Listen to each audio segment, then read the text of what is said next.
Eh, Buenas tardes, hola, bienvenidos, bienvenidas a todos y todas quienes están viendo esta transmisión. Es un nuevo conversatorio del Museo Regional de Ancud con motivo de los 90 años que se conmemoraron la semana pasada desde la inauguración de la Escuela Normal Rural de Ancud. Esta es una instancia que hemos llamado a 90 años de la Escuela Normal Rural de Ancud, Educación y Ruralidad en Chiloé. Y tiene como propósito poder compartir experiencias y también dialogar en torno a todo el legado que esta institución dejó acá en Chiloé. Así que sin más paso a dar las palabras para que Marisque, la directora del museo, pueda introducirnos a la actividad y a las personas que nos acompañan ahora. Hola, buenas tardes. Es un placer nuevamente estar en un conversatorio con personas tan destacadas para la cultura y la historia del archipiélago de Chiloé. Estamos con Estela Galindo, eh, profesora normalista. No puedo decir su edad, así que hasta ahí nomás llegamos. Lilian Kenti, también profesora normalista, ambas estudiaron en la Escuela Normal Rural de Ancud, y el profesor Héctor Leiva, que estudió en la Escuela Normal de Valdivia. Nosotros tuvimos una conversa previa y en base a eso nosotros elaboramos algunas preguntas y temas a conversar. Y partamos nomás, pues, que es lo que nos convoca, ¿no? Una primera pregunta que nos hacíamos era cómo fueron sus estudios básicos. ¿Ustedes estudiaron con profes normalistas? ¿Alcanzaron a tener profes normalistas? Creo que era la diferencia entre cada uno de estos profes. ¿Cómo fue su educación, su escuela? ¿Era parecida a donde ustedes llegaron como después como profesionales? Estelita. Yo empecé mi educación en el campo y ahí había una profesora que no sé cómo habría llegado a hacerlo, pero el segundo año ella jubiló y vino una profesora normalista recién egresada. Entonces, para mí fue eso muy atractivo, muy bonito, porque ella nos enseñaba de otro modo, eran las clases alegres, así es que me gustaba lo que ella hacía. Tal vez creo que ya empecé a querer ser un poquito profesor. ¿Y tu escuela cómo era? La escuelita era, ¿cómo decir? Porque si hago comparaciones, oye, era una casita de campo de esos tiempos, con un gimnasio, con su salita equipada con bancos, bastante abrigada, bastante segura, sus bañitos afuera, eh, pero bastante bien construido todo. Y todo hecho por la comunidad, por las familias que ellos decían, que yo escuchaba que eran 80 familias. Entonces, entre ellos, y me imagino que el Estado les habría dado un apoyo, no lo sé. Pero construyeron esa escuela que estaba bien porque duró muchos años. Con un jardín, un bonito jardín que nosotros lo cuidábamos, pero también lo pisoteábamos jugando. Mira, eso me acuerdo de mi escuelita de campo, y que todos los días tenía que, de mi casa a la escuela eran más o menos 20 minutos por el Arenal, que en el Faro Corona, el que conozca, sabe que hay un espacio grande como de arena, parece desierto, parecía en ese tiempo, y costaba un poco porque en el invierno llovía y hacía frío y había escarcha, pero había que ir a la escuela y no me acuerdo que yo haya estado aproblemada por todas esas cosas. Eso es lo que puedo contar. Gracias, Estela. Lilian. Bueno, yo hice mi educación primaria, la hice aquí en Chonchi, en la única escuela que tenía la comuna, era una escuela de enseñanza primaria de primero a sexto. Ahí tenía también kinder. Así que yo fui a kinder y después hice los 6 años que correspondían en la escuela primaria. Y sí tuve profesores normalistas. Todos eran profesores normalistas. Habían estudiado, sí, no en la normal de Ancud. La mayoría había estudiado en la Belardo Núñez en Santiago o en la normal 1 que era de niñas, las mujeres. Y los varones eran pocos, eran más damas que varones en la escuela. ¿Y eran chilotes tus profes? Sí, chilotes. La mayoría, todos chilotes. No había ninguno que fuera de fuera. Y chonchinos, o sea, chilotes chonchinos. Bien. Profe. Bueno, yo estudié en la escuela rural de la comunidad, que tenía hasta cuarto básico, como hemos comentado alguna vez. La profesora me parece que no era una profesora normalista, pero tenía una cantidad de atributos que cuando ella se murió, porque ella era de Ancud, se murió hace como unos 2 años, yo me permití llevar un poema de un poeta argentino que se llama Héctor Gagliardi, el poema se llama La Maestra, y ese para mí la reflejaba de cuerpo entero. Y el poema dice más o menos, una parte dice: tan buena como mi vieja y como ella nerviosa, de las que agrandan las cosas y que por nada se quejan, tenía entre ceja y ceja esa cuestión del aseo, y en lo mejor del recreo nos tiraba las orejas. Decía que un pajarito al oído le contaba, no me acuerdo mucho más, pero va por ahí. Es un hermoso poema de este poeta argentino que se llama La Maestra. Así es que si quieren verla, búsquenla en Google y lo van a encontrar. Es un poema al estilo de la escritura de los antiguos poetas, pero con mucha rima y todo, pero muy lindo y con mucho sentimiento. Y esa maestra era la que atendía todos los cursos de primero a cuarto, que eran hartos alumnos. En esos tiempos recordemos que las familias no tenían 2 hijos como ahora, sino tenían 8 o 10, y las familias tenían 4 o 5 niños en la escuela.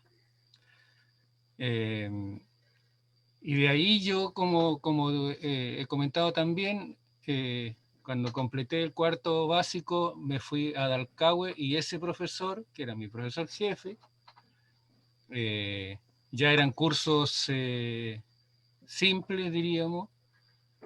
Yo llegué a quinto, el quinto y el sexto, mi profesor jefe era un profesor normalista. Y tanto en Degañ, que era una escuelita hecha también por las familias, como era la costumbre, ¿no? Ustedes saben que la educación en Chiloé, los principales impulsores eran las familias. Las familias buscaban la forma de ayudar y de que la escuela se instalara y funcionara. Solo en los últimos años, con este sistema neoliberal que permeó toda la sociedad, es que el papá se convirtió en cliente y exige, porque sabe que el cliente siempre tiene la razón.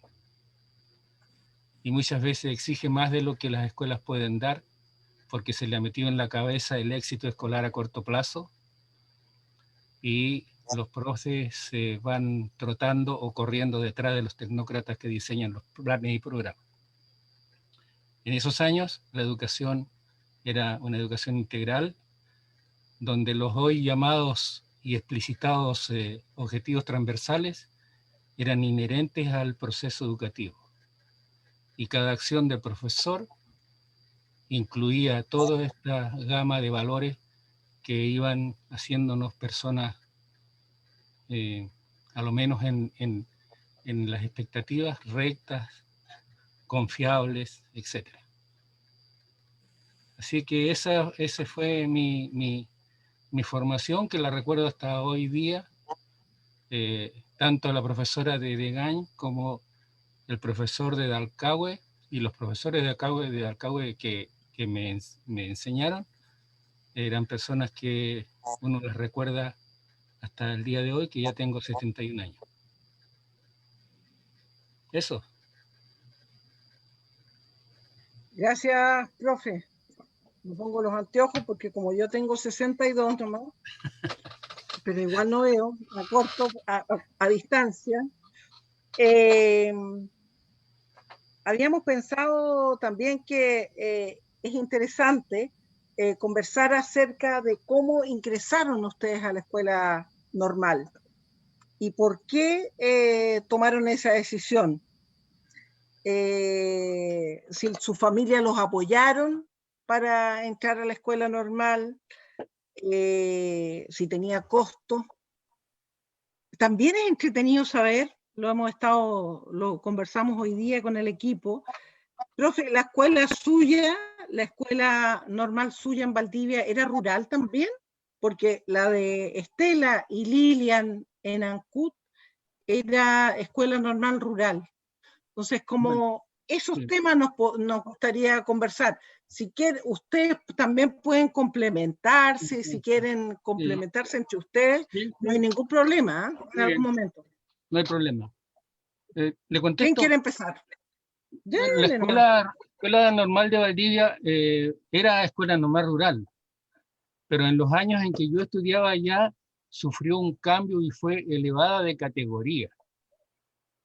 Y pasó a llamarse Escuela Normal Superior de Valdivia, Camilo Enríquez de Valdivia. Y la única ventaja que tenía supuestamente era que los egresados de la Escuela Normal Superior de Valdivia podían trabajar directamente en la ciudad. Ay, no, en lo rural. Estaban habilitados para trabajar en la ciudad, que era una tontera, porque daba lo mismo donde trabajara.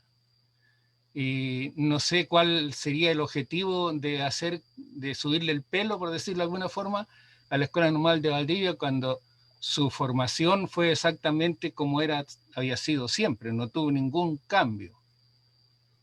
Y no, hasta la hora no sé cuál fue el objetivo final de hacer eso. Supuestamente estábamos habilitados para trabajar en ciudades. Yo trabajé como 40 años o 42, 43 años, aparte de unas vacaciones obligadas que tuve.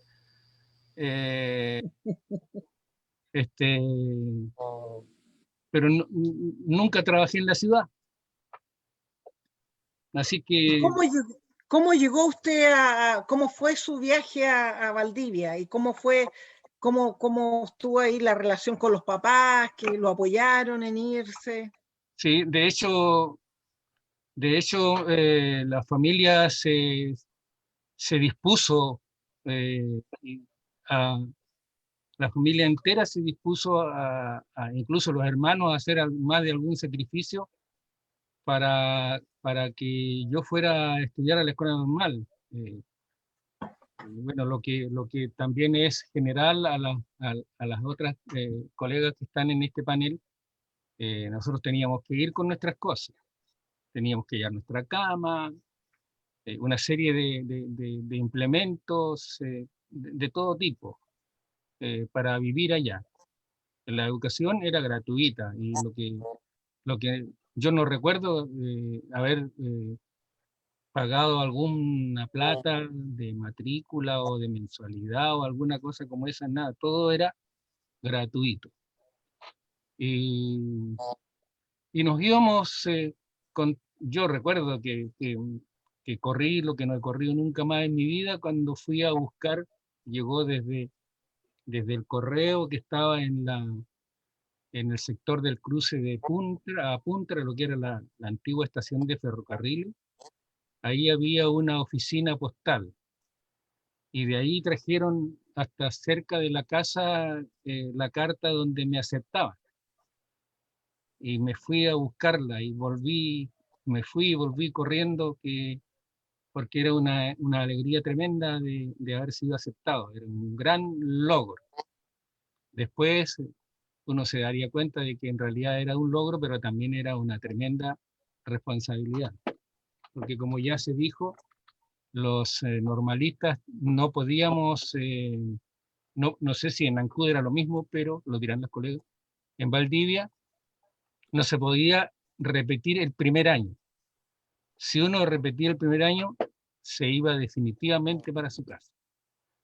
Y había una discriminación positiva que solo los que podían repetir el primer año eran los alumnos de ascendencia indígena. Mira. No sé si era una discriminación. Ahora, si uno lo mira de otra perspectiva, no sé si era una discriminación positiva o era que creían que los indígenas eran más tontos.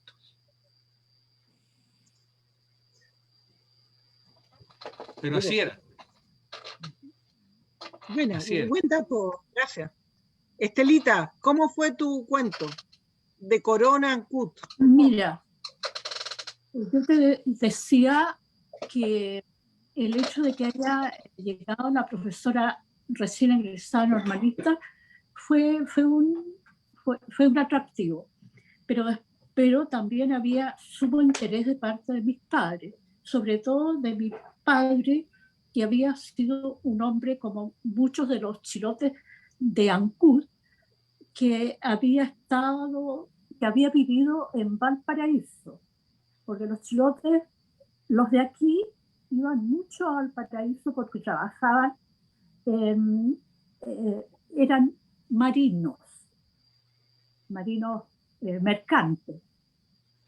Entonces él había estado un tiempo allá y había visto otras cosas, sabía más de educación, incluso había estado un tiempo en una escuela, ya tenía ideas mucho más avanzadas, se quiere, que la gente que no había salido. Entonces él tenía interés de educar a mi hermana y yo. Yo creo que él fue el primero que intentó ese camino, pero yo no me daba mucho cuenta. Una vez que terminé la escuela primaria en Ancud y di el examen correspondiente, me obtuve las notas que necesitaba para hacer primero para tener acceso, porque no todas podían, si teníamos que tener en la escuela primaria, digo, en el sexto año,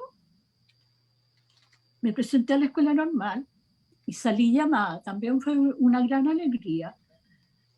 También tuve que dar los exámenes que conversábamos, la entrevista personal, prueba de conocimiento, que todavía parece que la tengo frente a mí, la recuerdo muy bien. Y no era nada de fácil, sobre todo geometría, matemática. Nos decía en qué se parece, ¿qué es un dedal? No sé si yo ahora no me acuerdo, pero en ese tiempo lo sabía.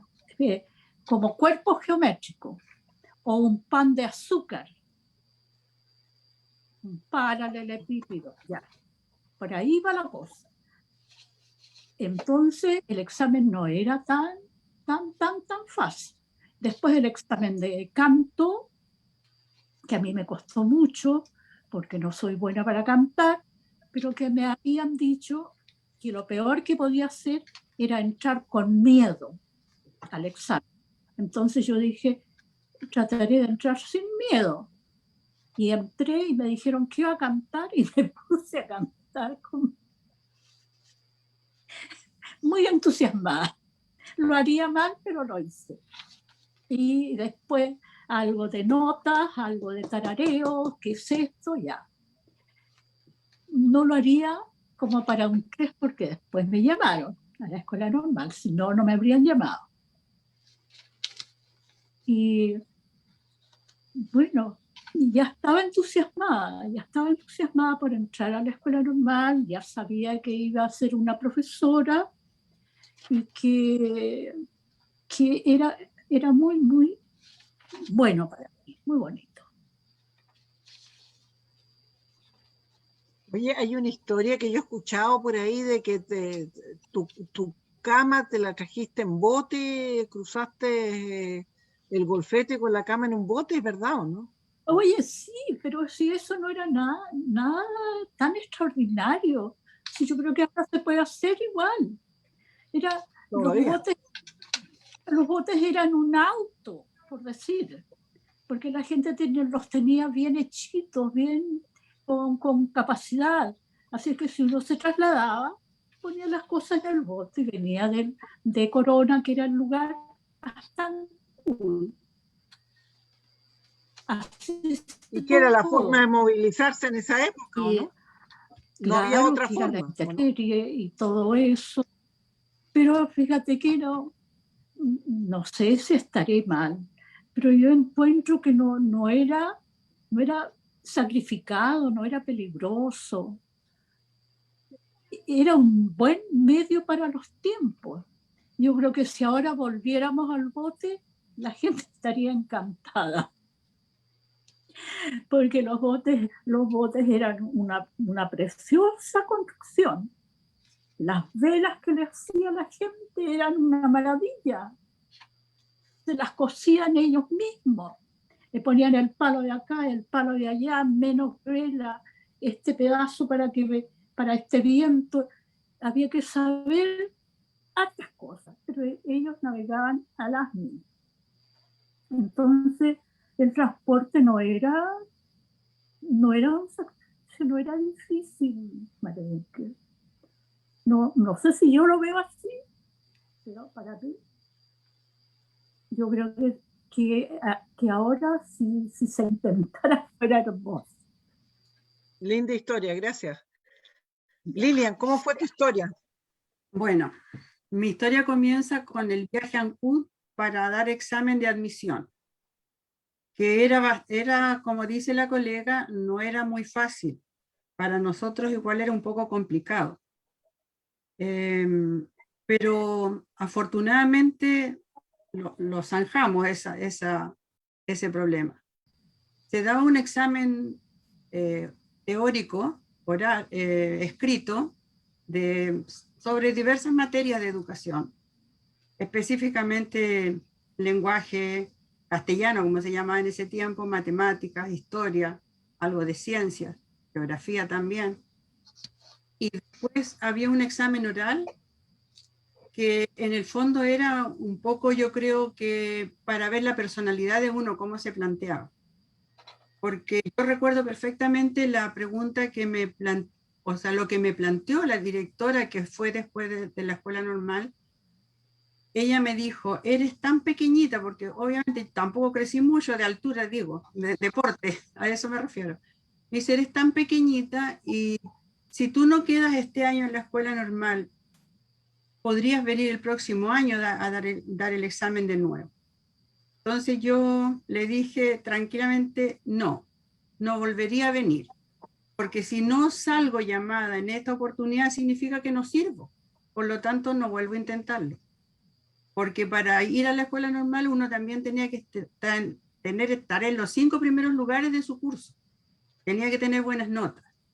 No a todas se nos dejaba postular, si uno tenía un promedio sobres de 5,5 podría ser que te den, pero generalmente te exigían un 6 de promedio de egreso de la escuela de sexto básico. Sexto primario era ese tiempo, no era básico. Y luego se daba un examen de música y también un examen médico dental, porque tenía que certificar el doctor que uno no tenía alguna enfermedad que podría ser grave para los estudios, porque como íbamos a estar con un régimen de internado, y eso significaba estar prácticamente todo el año escolar en el CUD interno, no podíamos venir a nuestras casas porque la comunicación no era tan expedita como es ahora. En esos tiempos se viajaba de Chonchi a Ancud haciendo el siguiente recorrido. Se tomaba una micro de Chonchi a Castro, que demoraba un poco más de 1 hora. Camino de Ripio, pasaba una carretera que hoy día nadie la conoce porque ya no existe, que había un tramo que se hacía por la playa y se subía donde está la iglesia de Vilupuy, los que conocen esa iglesia que es Patrimonio de la Humanidad, entre paréntesis. Y ahí se subía y después se pasaba casi parte de camino costero por Rauco y Nercón. Eso todo era por la costa. Entonces, y de allí uno llegaba a Castro y tenía que tomar otra empresa de buses que viajaba hacia Ancud, y esas se demoraban, yo no sé, tenía 2 horas, 3, no lo sé, pero lo que me acuerdo perfectamente era que salíamos a las 8:30 de Chonchi y llegábamos tipo 3 de la tarde a Ancud. Porque también se detenía donde está el cruce para bajar a la estación Puntra. Allí había una parada como obligatoria de los buses y la gente podíamos pasar a servirnos algo, un café, una bebida, un sándwich, algo que vendían, o igual aprovechar de pasar al baño, porque el viaje tan largo no había, era demasiado largo para algunas personas, no podían estar tanto tiempo sin satisfacer una necesidad básica. Y de ahí yo recuerdo que cuando me fui ya a estudiar a la normal, había que llevar, como dice Héctor, el colchón, la ropa de cama, el uniforme para salir a trabajar en la huerta. En el caso nuestro nos pedían un mameluco, que era muy divertido, y botas de goma. Después delantales, varios delantales, porque había que ir con delantal blanco, bordado con punto cruz, las iniciales y un número que te asignaban que era de matrícula. Después había que tener otro delantal para estar en las horas de la tarde. Eran de distintos colores, eran unos escocés de distintos colores, azul, verde, rojo, para distinguir, depende en el curso que uno hubiera estado. Y esa fue mi llegada a la normal. Y recuerdo muy anecdóticamente porque me pareció muy chistoso cuando llegamos al terminal de los buses, que era uno, paraban en la calle los buses, en la calle Maipú, si mal Maipú parece que se llama esa calle donde se detenían los buses. No, perdón, Chacabuco se llama, donde estaba el antiguo Teatro Splendid de Ampú. Allí, y entonces ahí uno tenía que arrendar un carretón. Y en carretón llevabas tus cosas, la maleta, el colchón para la normal. Era muy divertido porque era el camino con la Aníbal Pinto, bajar la cuesta ahí de, no sé cómo se llama esa calle donde baja para el gimnasio. Ese era el recorrido que hacían, que era más corto. Para el gimnasio fiscal de Ancud, no me acuerdo el nombre de la calle. La caminé tantas veces y se me olvidó el nombre. ¿Esmeralda se llaman? ¿Puede ser? No, pareciera. No es Esperanza, pero no me acuerdo. No, tampoco. Bueno, no importa. Y eso es más o menos en resumen. Y bueno, el régimen de internado para mí es uno de los buenos recuerdos que tengo de la escuela normal. Porque la vida de convivencia que pudimos hacer ahí y los valores que aprendimos en la escuela normal, yo creo que no se nos han olvidado, no se nos van a olvidar jamás. Hicimos grandes amistades, que en mi caso hasta el día de hoy las conservamos. Hicimos un curso bastante unido, que nos buscamos y nos encontramos cada vez que podemos. Y si necesitamos algo, una llamada telefónica en el caso de hoy día, y uno tiene el auxilio de su compañera, algunas nos llamamos hermanas, todavía nos seguimos llamando hermanitas, porque de verdad que nos daba el tiempo como para hacer grandes amistades.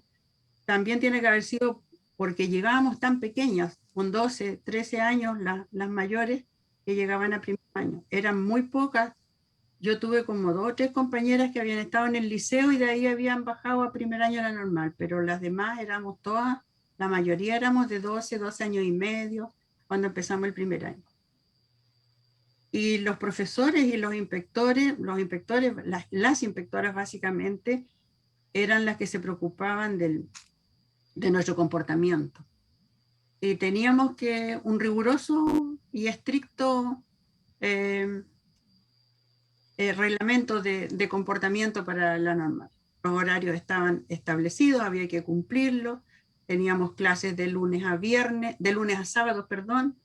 Los días de lunes a viernes 2 jornadas y el día sábado 1 jornada en la mañana, que terminaba alrededor de las 12:30 del día. Y en la tarde del sábado teníamos que dedicarnos a hacer las cosas personales, de revisar nuestra ropa, que los delantales, los vestidos, las faldas, los vestidos, los abrigos estén con botones, que no le vaya a faltar alguno, porque había que salir el día domingo, que nos daban autorización para salir donde el apoderado y pasar el día en Ancud, en la ciudad, y ir impecablemente vestido.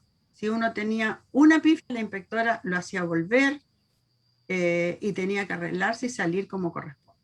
No se podían salir, pero y ese tiempo nos obligaban, lo más divertido era que nos obligaban a usar las famosas medias nylon, hoy día panty, pero ese tiempo eran medias, y nosotros, niñas chicas, nos bailaban esas medias, nos flotaban en las pobres piernas porque no teníamos como para las medias las fabricaban para gente un poco más adulta, no para tan niñas.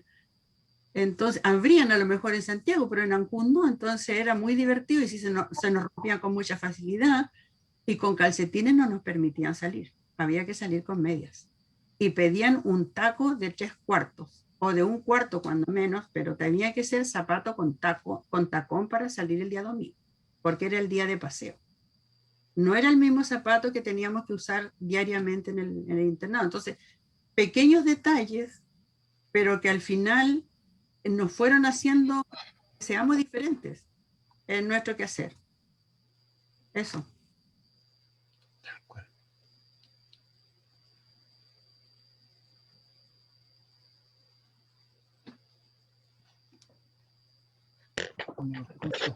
Activa tu micrófono, Marenque. Se me chispoteó. Igual es una carga la que llevan los normalistas, porque ser normalista no es cualquier cosa, ¿cierto? Y tenían, siendo tan niños, porque eran niños, no hay otra forma de decirlo, tenían, me imagino que la relación con la familia era, si están internados, principalmente usted, profe, en Valdivia, cómo se relaciona con su familia, cada cuánto tiempo los ve, y también cómo es esa vida de la que hablaba Lilian un poco, de la vida cultural, de la vida deportiva. Nosotros en el museo tenemos miles de copas que ganaba el equipo de básquetbol de la normal, etcétera. La vida social, la vida académica, cómo era pololear, los dejaban pololear en esa época. O sea, son cosas que uno se pregunta, puede que sean muy... A mí me interesan, en términos humanos, cómo era eso, cómo se llevaban entre ustedes, la relación con la familia. Sí, bueno, la distancia, en el caso mío la distancia era un poco más grande, ¿cierto? Pero en lo particular, como yo había salido ya de mi casa para completar la enseñanza primaria, tenía como una cierta experiencia de valerme por sí mismo. Ya había estado 2 años fuera de mi casa, donde iba solamente durante el año en las vacaciones de invierno y una vez en el mes que iba el fin de semana y me volvía el domingo en la tarde y cosas como esa. Entonces eso me daba una cierta experiencia ya de haber un poco cortado este cordón umbilical de la familia. Sin embargo, también se hacía pesado estar solo siendo tan niño y tan lejos de la casa de uno. También es cierto que uno tiende a idealizar estos tiempos en que fue estudiante, y yo creo que es muy humano que así sea, pero tampoco se puede desconocer que las escuelas normales tenían muchas luces, pero también tenían algunas sombras, como todo, ¿no? Entonces, esa vida tenía muchas alegrías, también tenía sus tristezas, pero sumando y restando, uno se queda con que de verdad fue una instancia de formación no solo profesional, sino de crecimiento de ser humano, que nos marcó para toda la vida. Entonces, desde luego, como niños, cometíamos más de alguna fechoría. Yo recuerdo que estaba una semana en la escuela normal y el inspector general nos pilló jugando a la pelea con un compañero que era de Achao y nos suspendió. Y eso significaba tener una mala nota en conducta. Y uno empezaba a sumar y a restar, es decir, bueno, aquí estoy jodido, porque si yo tengo mala nota en conducta, puedo quedar repitiendo, y si quedo repitiendo me voy a ir a mi casa. Y voy a, de alguna forma, traicionar toda la confianza que mis padres depositaron en mí. Que reflejan mis lentes en él. Y eso hacía de que, como decía Lilian, o decía usted, Marinken, era una carga que uno tenía y que tenía que sobrellevar de la mejor forma.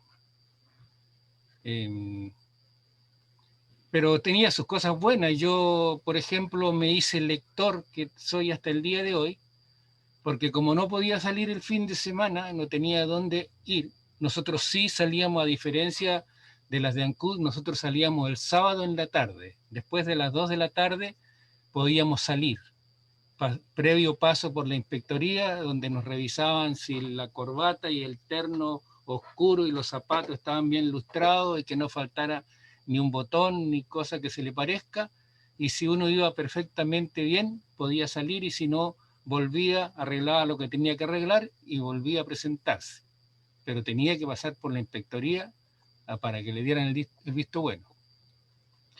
Porque a todo esto había una premisa que era casi majadera en todos los estamentos de la escuela normal y todos los docentes y la gente que trabajaba allí, en el sentido de que majaderamente le decían a uno: usted va a ser profesor, y ante cualquier cosa no se olvide que usted va a ser profesor, y usted va a ser profesor, ante todo. Entonces eso iba moldeando un poco la personalidad de uno también, pues le hacían una especie de lavado de cerebro para endilgarlo hacia lo que definitivamente después tenía que asumir. Yo soy un poco reticente a creer que todo fue fabuloso, no fue así. La Escuela Normal de Valdivia tuvo unas crisis enormes, terribles, que significó una pena y un dolor para la comunidad educativa, que creo que los normalistas nunca, los de ese tiempo, nunca lo podemos olvidar. El suicidio de 2 estudiantes por una cofradía de profesores que abusaron sexualmente de los estudiantes, y se destapó este escándalo que fue portada y número especial en la revista Vea, que era una revista sensacionalista de la época. Y eso nos persiguió por mucho tiempo. Pero como todo, el tiempo pasó y creo que la comunidad toda se propuso solucionar, destapar primero, buscar la verdad de lo que ocurrió, sancionar a los que eran culpables, la justicia los sancionó, y la escuela siguió su vida, y prueba de ello es que muchos estamos aquí y recordamos esta parte de nuestra vida con mucha admiración por la gente que nos tocó que fueran nuestros formadores, y mucho orgullo de haber estudiado donde estudiamos. Pese a estas crisis que vivían, y yo creo que las vivieron todas las escuelas normales en su momento. ¿Para qué decir luego cuando fueron cerradas las escuelas normales? Y una cosa, una paradoja, conste que cuando nosotros éramos estudiantes de la escuela normal, nuestro deseo era de que la carrera nuestra fuera impartida por la universidad, porque encontrábamos que era de poco pelaje en la escuela normal. Y, oh paradoja, hoy día la sociedad entera, podría atreverme a decir que añora la formación de los profesores normalistas. Y eso es.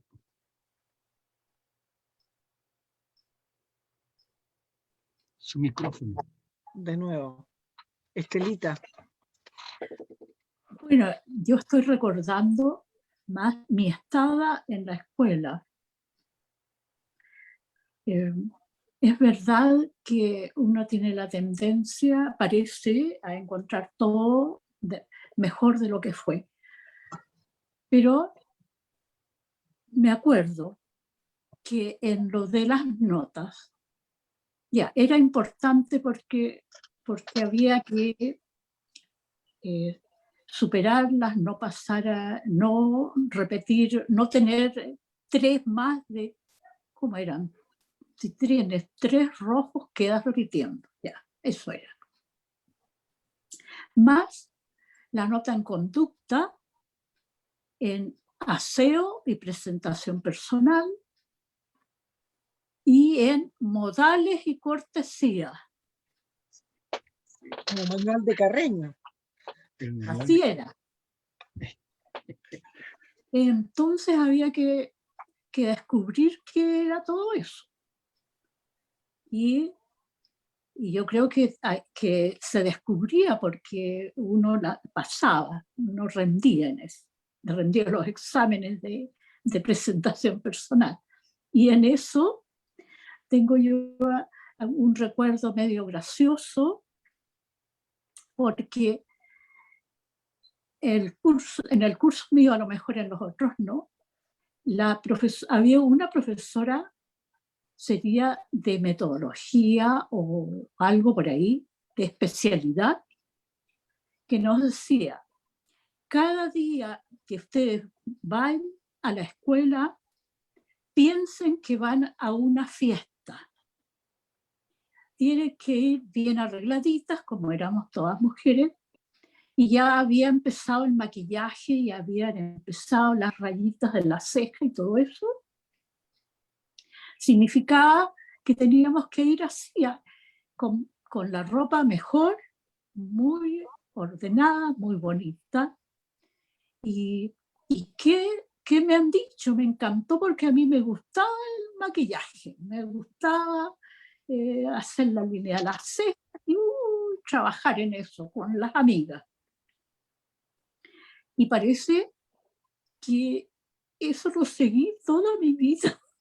Me gustó mucho ver cómo me cortó el pelo, etc. Ahora que ya estoy tan anciana, no puedo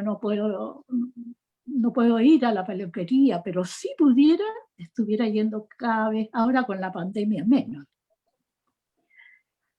Pero eso se terminó cuando, no sé de dónde, hubo un chip abierto para que los jóvenes fueran de mezclilla, pelo largo, como quisieran, a las escuelas normales y cuando empezaban cuando trabajaban. Lo que yo, con mi vejez, no apruebo. ¿Qué le va a importar a los demás que yo no lo apruebe? Pero de verdad encuentro que eso me hace sentir pena. Y desde ahí ya ahora cada cual es como quiere nomás. Pero en esos tiempos, de verdad que sería exagerado, pero el profesor con su corbatita, se veían tan bien los varones, porque aunque no tenían mucha plata, se las arreglaban para que esté muy bien puesta la corbata en una camiseta vieja. Y las mujeres no teníamos tantas dificultades, yo creo, para arreglar. A mí eso me gustó. Y pareciera como que eso le daba no un estatus, le daba más bien una idea de, yo diría, de respeto. Esto es en la escuela normal ya. Y luego a la salida estuve como un poco de desengaño, como decía el otro día, porque en ese tiempo, no voy a decir el año, hubo una reforma educacional y salió un libraco grande que era como un código donde teníamos que poco menos que conocerlo completo, donde estaban los planes de trabajo, etcétera, etcétera. Y según eso teníamos que trabajar y tener un itinerario, diría yo, que cumplir en el año.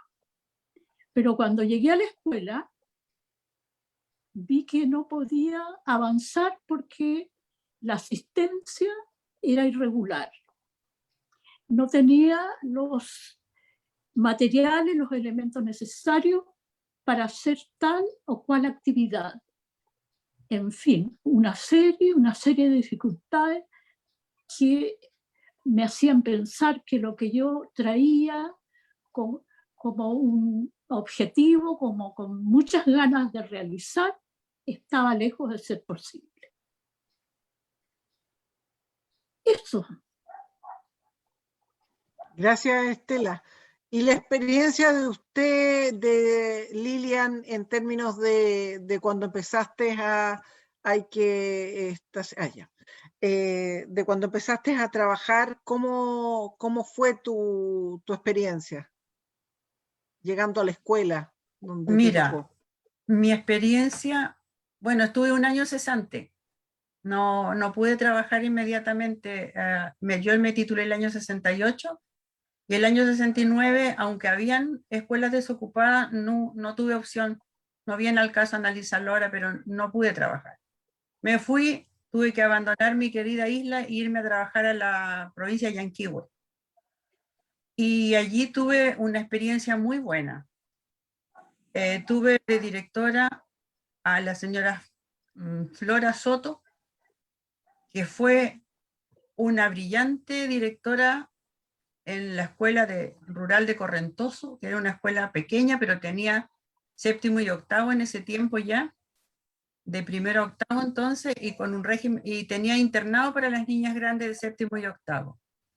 Un internado muy precario me refiero a la infraestructura del establecimiento, porque la escuela era nueva, pero el internado funcionaba donde había estado la escuela antigua, la escuela vieja. Carecía de muchas comodidades, pero ella se las ingenió para habilitarlo muy bien y poder darle educación a los niños que no tengan que venirse hasta Puerto Montt, porque Correntoso no está tan cerca de Puerto Montt. Y allí yo no tuve mayores dificultades porque lo que llevaba de aprendizaje de la escuela normal, con la ayuda de esta directora que cumplía muy bien su rol de orientadora de la escuela, nos ayudaba en las planificaciones y no teníamos problemas.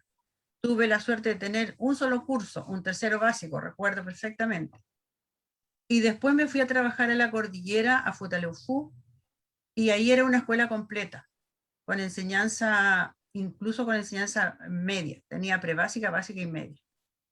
Entonces no tuve grandes dificultades en ese sentido. Eran escuelas, como era escuela fronteriza, estaba muy bien equipada también.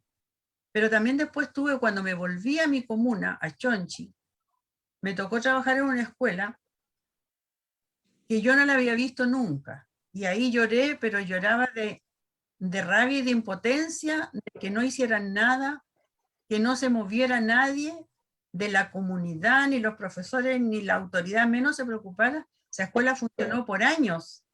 Era una casa vieja, antigua, que tenía una sola sala que debe haber sido el antiguo salón de la casa, que era lo más aceptable como fuera escuela. A mí me tocó trabajar en una mediagua, que habían construido adosada la casa, y no tenía mobiliario escolar. El mobiliario era una banca rústica de madera, un poco pulida, una tabla, una alta que servía de mesa y la otra más baja. Tenía 15 alumnos, por lo tanto tenía tres corridas de estas bancas que hacían de escritorio y de asiento a la vez, o sea, la más baja hacía de asiento. Entonces, como anecdótico, podría ser igual, un niño si se paraba en la punta derecha tenía que avisar, porque el de la izquierda se venía a la banca, se desequilibraba y se podían caer. Y pizarrón no tenía tampoco, había una media plancha de Cholguán por el revés, ese era mi pizarrón. Y unas cuantas barras de tiza y eso sería todo. No había más materiales, recuerdo que un par de libros de lectura y nada más. Nada más. Nada de calefacción, ni mucho menos nada, absolutamente nada. Y en ese tiempo esa escuela, a pesar de eso, de la carencia en infraestructura, llegó a ser una escuela grande, en el sentido de tener muchos alumnos, llegó a tener más de 100 alumnos, porque incluso los niños de la comuna de Quellón, por ahí de Molulco, se venían de Molulco hacia acá, incluso algunos de Compu teníamos de alumnos en la escuela del Púlpito, porque en ese tiempo yo no sé, Héctor, a lo mejor me puede ayudar, en la escuela de Molulco, a lo mejor era muy pequeña, sería unidocente o bidocente, yo creo, porque la escuela, la que abarcaba la mayoría de los estudiantes de ese sector era la escuela del Púlpito. Y posteriormente, por esas cosas de la vida, esa escuela empezó a decaer, hoy día creo que si es que existe uni o bidocente, pero más de eso no. Y fue una escuela que tenía un tremendo potencial. Pero no sé qué pasó ahí, alguna mano faltó. Yo estuve poco tiempo en todo caso, no estuve más de 3 o 4 meses, trabajé ahí en el Púlpito, no trabajé más, porque me daba demasiado pena no trabajar en esas condiciones y no poder hacer nada. Entonces pedí que me trasladaran, así que ahí me anduve moviendo, recorrí otras escuelas de la comuna y después, posteriormente, me fui a trabajar a la Dirección Local de Educación, como sería un DAEM ahora, una cosa así. Me vine a trabajar ahí. Pero no porque no me gustara el campo, sino que porque no tenía una hija pequeña y no tenía cómo vivir en el campo con mi hija pequeña. Tenía que vivir sí o sí en mi casa que estaba en Chonchi. Eso es más o menos el resumen mi vida, mis primeros años de trabajo. Profe, ¿los tuyos? Sí, para información de la Lili, la escuela de Molulco en esos años todavía no existía. Ah, ya. La escuela de Molulco es como del año 76 o 78, por ahí tal vez. Ah, De los correcto. 80. Y solo era la escuela de compu que era dirigida por un profesor que además era industrial de la madera y se dedicaba más a la madera que a los niños. Feo es removerle los huesos, como dicen los antiguos, pero así era. Entonces los niños migraban o a Púlpito o a la escuela de Salmo Central. Y la escuela probablemente tal de la localidad de Compu tenía los poquitos que se quedaban ahí nomás, a lo mejor por comodidad de los papás o lo que sea. Pero eso es. Ahora en lo mío, la verdad que cuando uno empieza a conversar entre nosotros, los profesores de esa época, son las experiencias que se repiten. Yo llegué a un lugarcito donde nadie quería ir, porque en esos tiempos solo se podía llegar en bote, y en bote a remo nomás, porque no habían embarcaciones más grandes. que se llama Pureo. Y en Pureo, cuando yo llegué, no había edificio escolar porque en el invierno yo llegué en octubre del año 69 y en junio o julio de ese año se había desplomado la escuela. La profesora a la cual yo fui a reemplazar tuvo esa intuición que se le atribuye a las mujeres tantas veces, tuvo la intuición de sacar a los niños 20 minutos antes de lo habitual, un día de tempestad. Y 20 minutos después se desplomó la escuela, pero se desplomó la escuela, es decir, hizo este movimiento.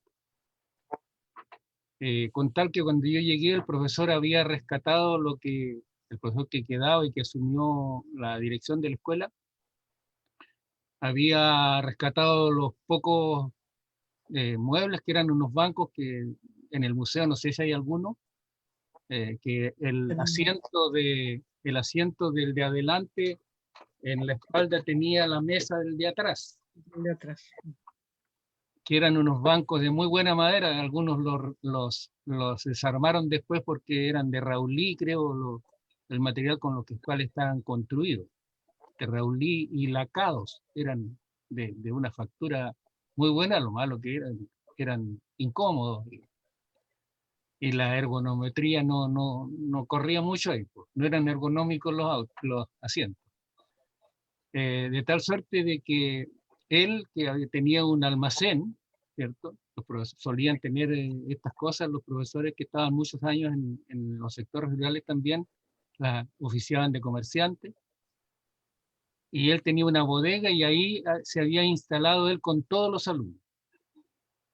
El problema era que cuando yo llegué, no había sala para mí. Y la única sala que había, o la dependencia que podía ocuparse como tal, era una bodega que estaba a la orilla de la playa, donde él almacenaba sal en bolsas, porque en esos años la sal llegaba a granel en bolsas de 80 kilos, bolsas de arpillera.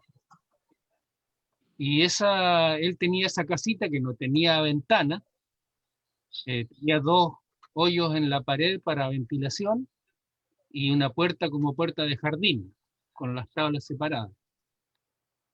Y producto del almacenaje de la sal tenía humedad hasta como 1 metro en la pared y todo el piso.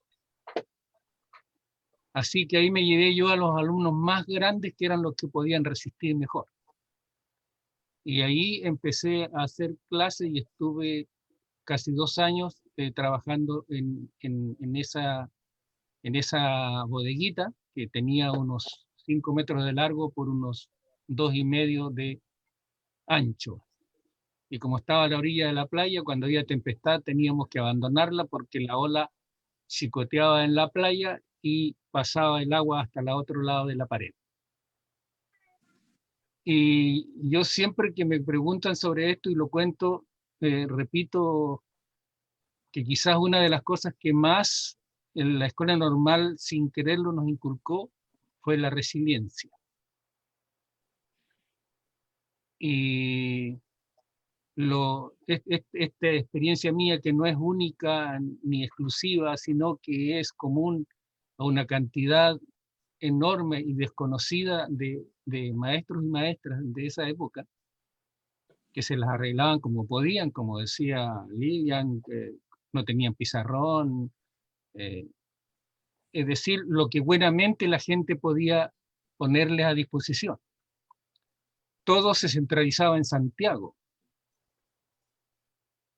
Desde el nombramiento del profesor, que había que esperar una cantidad de tiempo, el pago eran como 6 meses después, en fin. 1 año. Un año. Y por lo tanto, la habilitación de las escuelas no era una prioridad del Estado. El Estado tenía una entidad que se llamaba la Sociedad Constructora de Establecimientos Educacionales, pero construía edificios escolares solo en las grandes ciudades. Y ahí está en Castro el grupo ese donde está la Escuela 1 y la Escuela 2, o Inés Muñoz de García, que se llama ahora, y Luis Uribe se llama la otra. Y en Ancud creo que está el grupo escolar, que ahora no sé si es una escuela, no sé cómo se llama. Hierbas Buenas. Exactamente. Hierbas Buenas. Y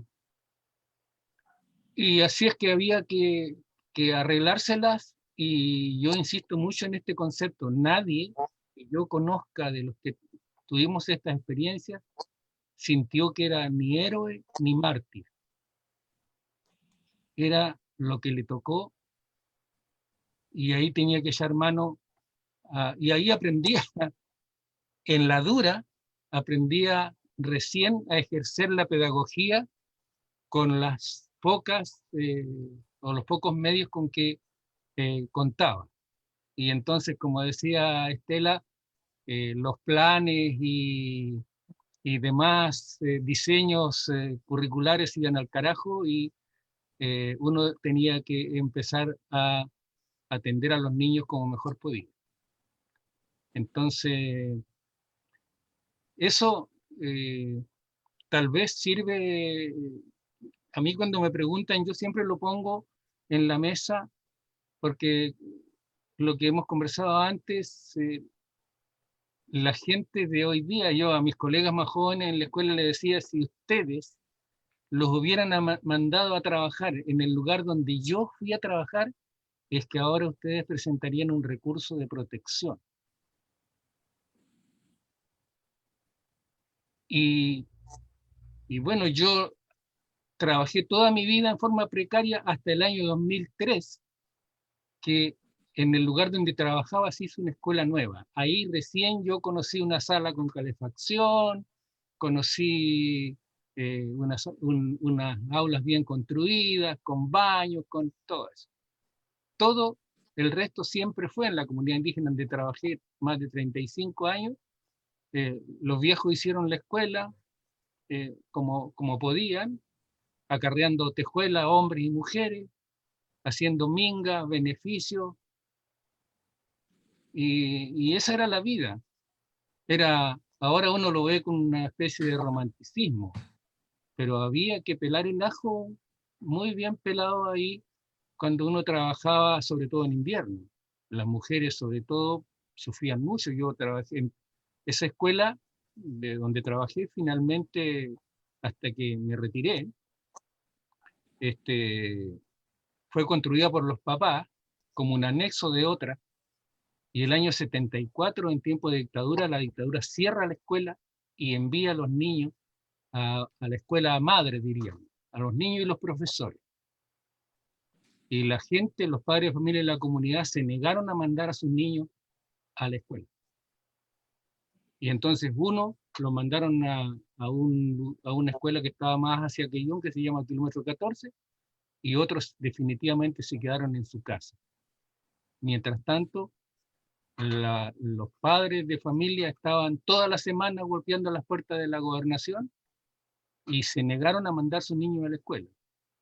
Yo, cuando lo conversamos con los años después, yo le dije que habían cometido casi una irresponsabilidad, porque esa actitud de rebeldía podía haberle traído consecuencias muy serias. Por mucho menos, muchos dirigentes fueron hasta encarcelados. Y el año 76, de tanto joder las vidas a las autoridades de la época, deciden reabrirla, y llegamos con mi esposa a abrir la escuela. Y ahí había una casita que ellos habían trasladado con minga de tira de casa, y estaban haciendo un barracón más grande donde supuestamente iba a estar la otra escuela. Y ahí, en una sola cosa, yo puse a mi mujer, porque ahí estaba la cocina donde se preparaban los alimentos. Y la cocina donde se preparaban los alimentos era el casco de una estufa a leña vieja que no tenía horno ni puerta, solo tenía el cascarón y la plancha donde se ponía sobre un encatrado de piedras, se ponía esta estufa y ahí se hacía el fuego, y la plancha servía como lo que podríamos llamar ahora una especie de parrilla para que se cocieran los alimentos. y yo me fui en la escuela que estaban haciendo, que había un pedazo que estaba construido, y ahí habilité un espacio para poder hacer clases a los otros niños. Y así fuimos andando hasta, como le digo, la terminamos el año 79, y ahí trabajamos en esa escuelita que después desgraciadamente se quemó. Una vez que ya nosotros la abandonamos, y nos fuimos a la escuela de al lado, que fue la escuela nueva, que se inauguró el año 2003. Pero yo insisto en que nunca me he sentido desgraciado ni héroe de nada, porque todas esas situaciones me fueron más al contacto con la comunidad indígena, en la cual yo me considero casi un hijo, significaron que yo creciera como ser humano y fuera una mejor persona. Esas dificultades que yo creo que a Lilian, a Estela y a mí nos fueron marcando la vida, nos hacen ser mucho más empáticos para ver la situación de otros y, y compartir lo que tenemos, y eso a mí por lo menos me permitió ser con mis colegas de siempre, si tengo una palabra que puedo orientar a otro, o hasta la fecha alguna cosa que yo pueda entregar, esto mismo nunca me niego, porque creo que tengo un deber de poner sobre la mesa estas experiencias que pueden servir para comparar a los años luz que están en las escuelas de hoy, si la comparamos con la que a nosotros nos tocó vivir.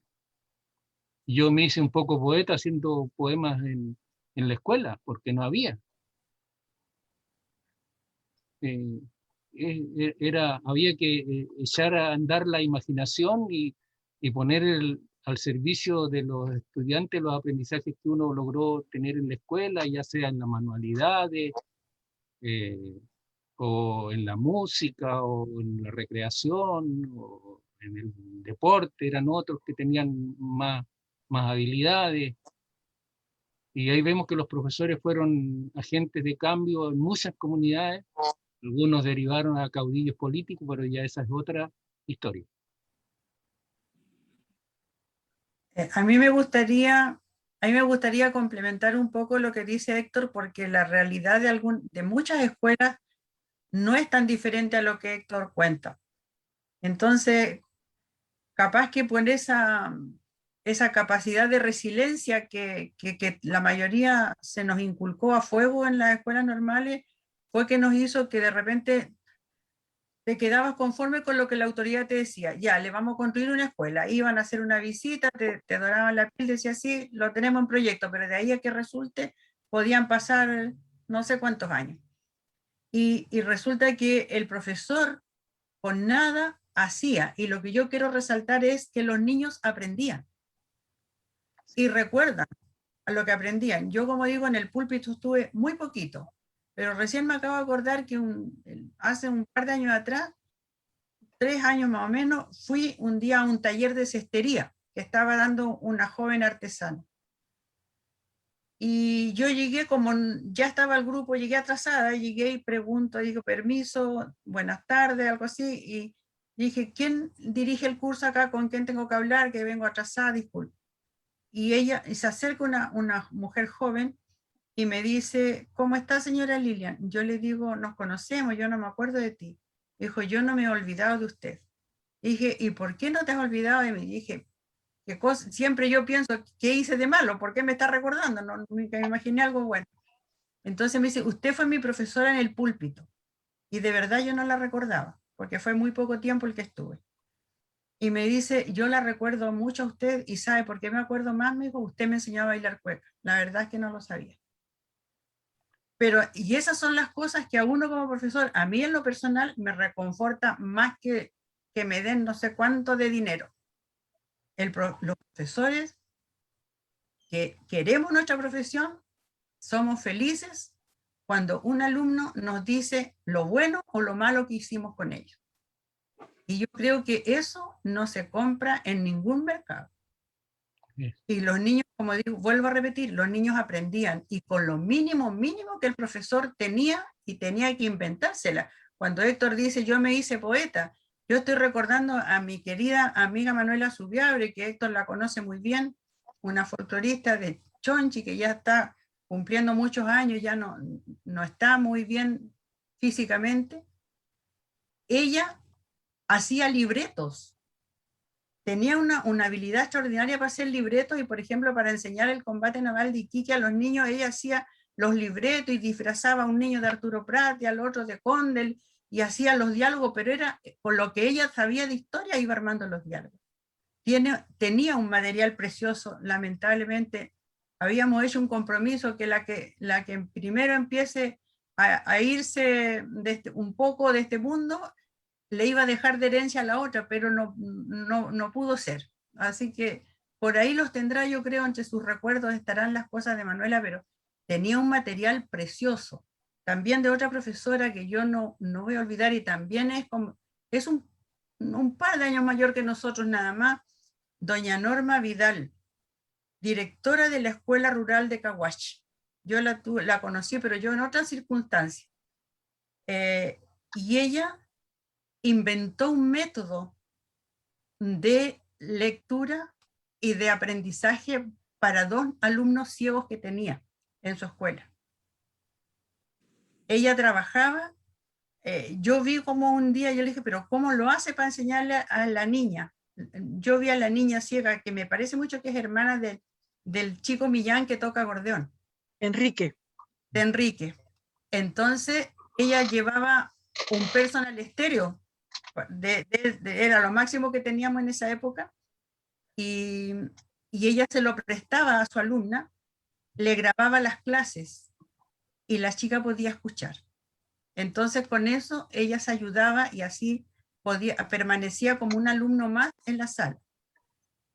No se notaba. Yo, por ejemplo, la primera vez que me tuve que entrevistar con ella, yo llegué a la sala y pensaba, le hablé y la niña no me respondió.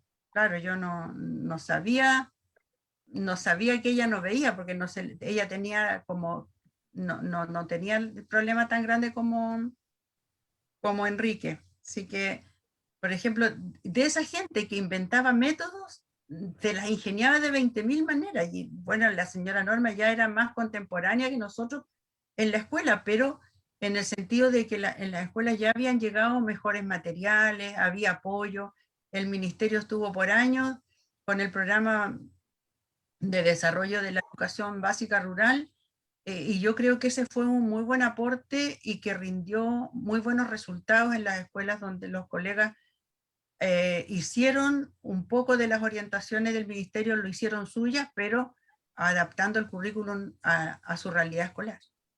Entonces eso también, no para dar tremenda lata, pero por ahí, y así como Manuela, como Norma, habrán cuántos profesores más que uno no tuvo la suerte de conocerlo.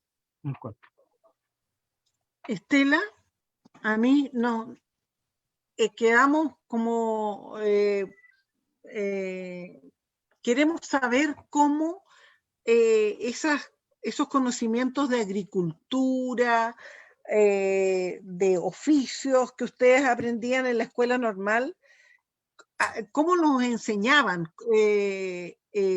¿Ustedes tenían huerta en la escuela? ¿Tú tenías huerta? ¿Le enseñabas a los niños a trabajar en la huerta? ¿Manejo de animales? ¿Era con las técnicas nuevas? ¿Era con las técnicas tradicionales? A las papas le echaban la milla y guano o le echaban superfosfato como le echan ahora? ¿Cómo funcionaba? ¿Qué es lo que le enseñaban a ustedes? A mí no me tocó nada de eso. En la escuelita en que yo empecé a trabajar, no se hizo práctica de nada de lo que tú mencionas. Y estuve 6 años y después me fui a trabajar a la quinta región. Pero durante esos 6 años no vi otras escuelas que tuvieran esas actividades. A lo más un huerto donde se pudieran sembrar hacer algunos almácigos, pero de que tengan un animal, que críen pollitos y en fin, eso no lo vi. Parece Pero que sí se lo enseñaron a ustedes, ¿no? a nosotros nos enseñaban, pero era un por si acaso, era bueno. Y a lo mejor a algunos tuvieron la oportunidad y les sirvió. Pero de lo que yo recuerde, no vi a la gente trabajar en esas actividades. No sé si ya estaremos como resumiendo. Yo quería resumir un poco ¿o no? Sí, dale. Hazte un aporte, sí, porfa. Dale. Mira, yo lo que quería decir es que he estado pensando en este momento, he hecho trabajar harto la cabecita, y pienso que la escuela normal rural en la que yo estudié, de verdad, tenía como objetivo formar buenos maestros, porque veo a los profesores muy dedicados, muy empecinados en que se hagan las cosas bien, y a veces con mucho cariño, otras veces con exigencia, y después en la práctica que teníamos que hacer, teníamos también que cumplir con aquello que ellos nos habían regalado, por decir. Lo que, no sé si me oyen. Sí. Sí, te escuchamos. Ya. Te estamos escuchando. Y trataba de saber qué era lo que más me había impactado, diré, de la responsabilidad con que salía de la escuela. Y es precisamente la palabra que quiero decir, responsabilidad. Por Dios que las repetían esa palabra en todas las clases, en todo momento. Ustedes tienen que ser responsables y enseñarle a los niños a ser también ellos responsables de cada acto de su vida, por decir. Y parece que en eso traté de trabajar. Yo creo que no fui una brillante profesora, pero esfuerzo más de alguna vez hice para que así sea. Claro, que ahora yo digo estaba equivocada, porque yo les decía a los niños, tienes que ser el mejor. Tu trabajo tiene que ser el mejor de todos. Pero yo no se lo decía para que él fuera superior a todo, sino que se lo decía, tienes que dar lo máximo para que tu trabajo sea el mejor. Y ahora no se puede hacer eso porque se entra en una competencia, dicen. Y yo me asusto, porque entonces, en ese sentido, yo hice todo mal, porque les ponía en su cabecita, hagan lo mejor todos los días, tienes que ser el mejor en esto, tienes que ser el mejor en lo otro, y el mejor papá, el mejor hermano, el mejor compañero. Ya. Ahí tengo yo como una duda, yo digo, estaríamos mal, no solo yo, sino que a lo mejor la enseñanza de ese tiempo, o es que yo no entiendo lo que pasa ahora. Porque ahora eso se llama competencia. Y no puede ser que compitan este con el otro, porque entonces no van a ser iguales. ¿Qué significa? Eso será tarea para mi otra vida, yo creo. Gracias, Estela.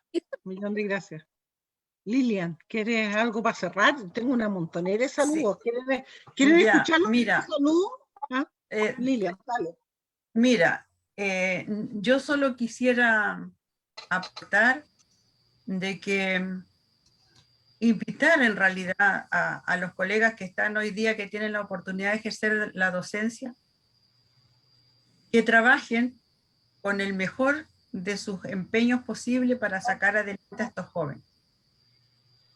tienen muchas herramientas hoy día que le ayudan a que su profesión, a que la profesión sea más liviana. Tienen psicopedagogos, psicólogos, dentistas, oculistas, tienen de todo, más la ayuda de la tecnología. A ellos les corresponde sacar adelante esta educación. No puede ser que se siga diciendo que la educación en Chile es mala. No puede ser, eso no puede seguir ocurriendo. ¿Cómo llegamos a ser la sociedad que somos hoy día? Por los profesores de antes de nosotros, el rol que nos correspondió a nosotros surgir, que nosotros con nada teníamos que ser artífices de todo. Lo que no lo teníamos que inventar y teníamos que salir adelante. ¿Cómo me voy a olvidar? ¿Cómo me eché a perder los dedos recortando cartones para hacer letras movibles para enseñarles a leer a mis niños en primero básico? Esas son cosas que uno tenía que, para hacer manualidades, tenía que usar materiales de desecho. No tenía otra opción. A lo mejor en las grandes ciudades sí, pero en ciudades como las pequeñas como las nuestras, no. Nuestras comunidades carecían de muchas cosas, pero no porque carezcan de cosas, la educación no tiene opción. Ahora, otro tema que siempre lo sacan a relucir, no, que son niños vulnerables, perdón. Eso no es un impedimento para que los niños no aprendan. El profesor tiene que ser un poco más empático solamente con el alumno, porque si sabe cómo llega el alumno, si llegó contento, si llegó con pena, ahí, o llegó alegre, él sabe, el profesor tiene que saber que está trabajando con un ser humano y tiene que escucharlo para que lo pueda ayudar a lograr aprendizaje verdadero. No hay una varita mágica para hacerlo, pero yo creo que la esencia va por ahí. Y habrá que cumplir con el currículum, pero también hay que preocuparse de la parte humana del alumno, que tenemos que pensar que es una persona, no es un objeto, es una persona. Eso podría ser para despedir. Gracias, Lilia. Profe. Sí, la verdad es que estos espacios son buenos en la medida que uno ejercita esta memoria que es de tanta gente. En realidad uno es un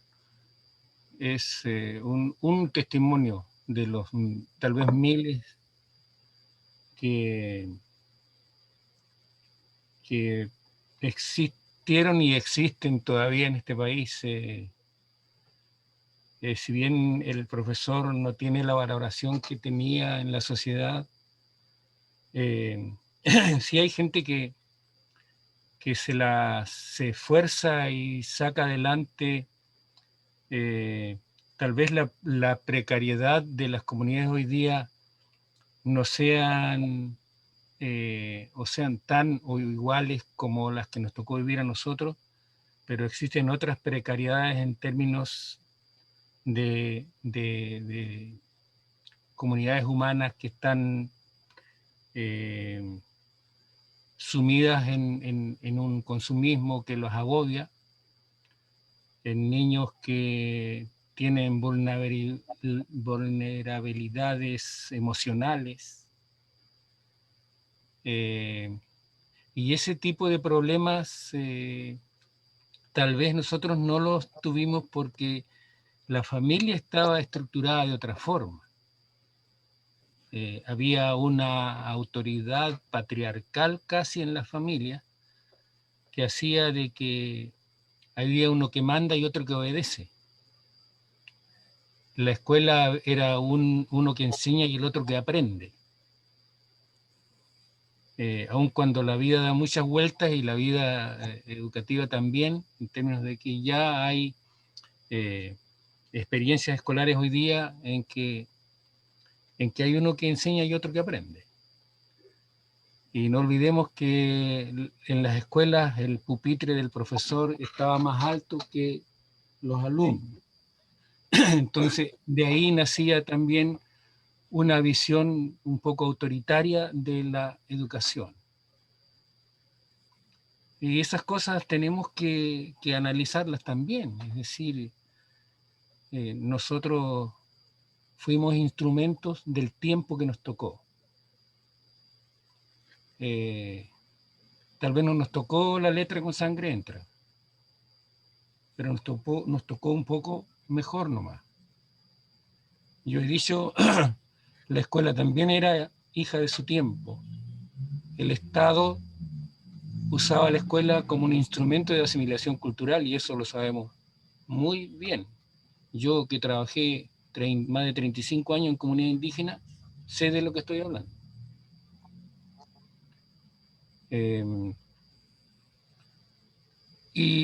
Y como dijo Lilian por ahí, tal vez las satisfacciones más grandes, yo soy enemigo, me atacan, me atoran los homenajes oficiales. Y siempre me he quedado con el abrazo del papá, con el reconocimiento del alumno, que donde me encuentra maestro Paquito, todavía me dicen maestro, maestro para aquí, maestro para allá. Cuando me fui de la escuela, la comunidad entera se volcó.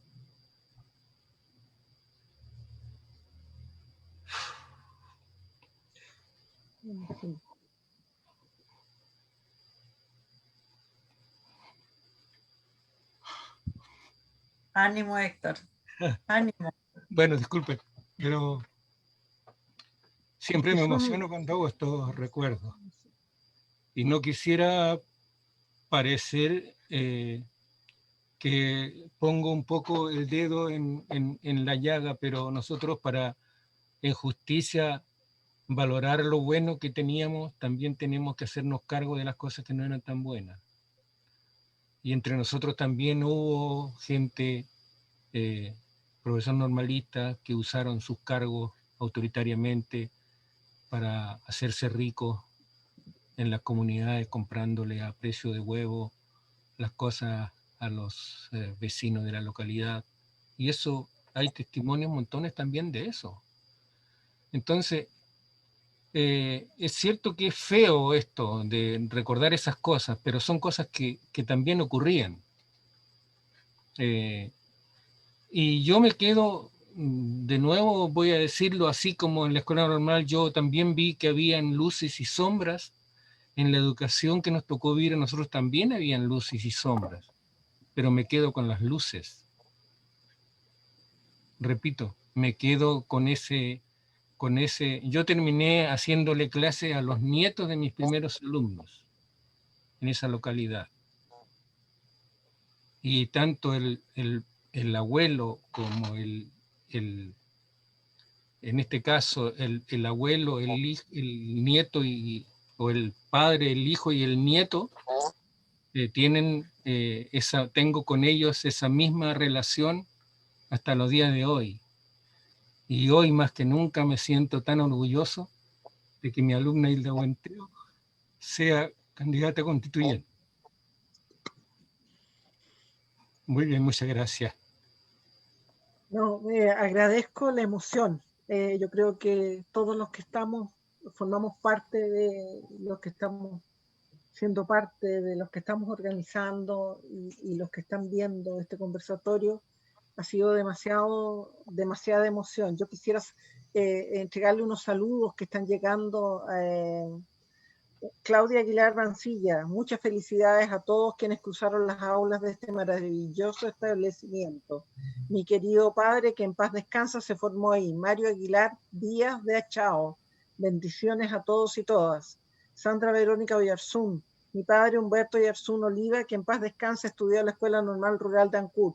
Fue la primera promoción de varones en el año 1953. Siempre habló con orgullo y cantaba el himno de su adorada escuela normal. Nancy Saldivia, sí, lo del himno de la escuela normal es un orgullo para ellos. Mi mamá lo canta con dignidad y felicidad.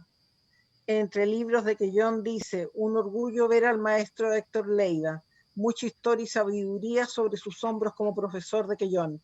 Recordamos a la tía Lastenia Hernández, Isabel Bello, que estudiaron en la Escuela Normal de Ancud, don Remigio Torres, don Juan Vera Oyarzún, don Hernán Vera Miranda y don Ramón Vera Gómez, que estudió en la Escuela Belardo Núñez de Santiago, y Julio Vera, grandes maestros quelloninos. Entre libros que John dice, me olvidaba de don Hernán Rodríguez.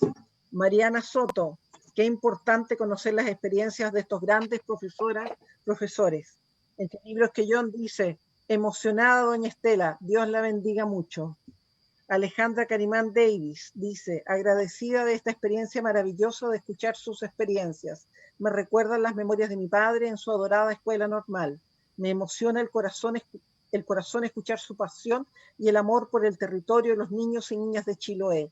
La creatividad para resistir brindando una educación justa para todos y todas. Saludos cariñosos a estas grandiosas maestras y especialmente al profesor Leiva. Agradezco a la vida conocer un poquito de su memoria. A Aline Lilian Soto Kenti, que vuelvan los profesores normalistas. Eso sería una última. Lorena Soto Kenti, qué orgullo conocer los testimonios de grandes profesores normalistas y el inmenso amor por los niños que educaron, sobre todo lo que viví como hija de una de ellas, orgullosa de mi mami Lilian Kenti. Les agradezco haber compartido con nosotros este pequeño espacio. Esto va a quedar grabado y bueno, fue emocionante. Un abrazo para todos. Muchas gracias. Igualmente, muchas gracias. Gracias. Muchas gracias.